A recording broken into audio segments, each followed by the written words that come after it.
আজকে জুমার রাত, আগামীকাল পবিত্র জুমার দিন। ইসলামের রাত এবং দিন পশ্চিমা সভ্যতার মতো নয়। পশ্চিমা সভ্যতার রাত দিন হচ্ছে রাত 12টা থেকে দিন 12টা। ইসলামের রাত এবং দিনের সংজ্ঞা হচ্ছে সূর্য ওঠা এবং ডোবার সাথে। অলরেডি আমরা জুমার রাতে প্রবেশ করেছি।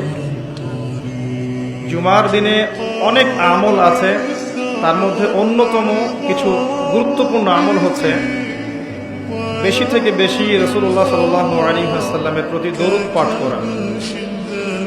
নবী করিম সাল্লাল্লাহু আলাইহি ওয়াসাল্লাম বলেছেন, কেউ যদি তার প্রতি একবার দরুদ পাঠ করে আল্লাহ রাব্বুল আলামিন তার প্রতি 10 বার রহম করবেন। বলেন সুবহানাল্লাহ। তার আমল নামায় 10টা নেকি লেখা হবে, 10টা গুনাহকে মাফ করে দেওয়া হবে এবং তার মর্যাদা 10 গুণ বাড়িয়ে দেওয়া হবে। বলি সুবহানাল্লাহ।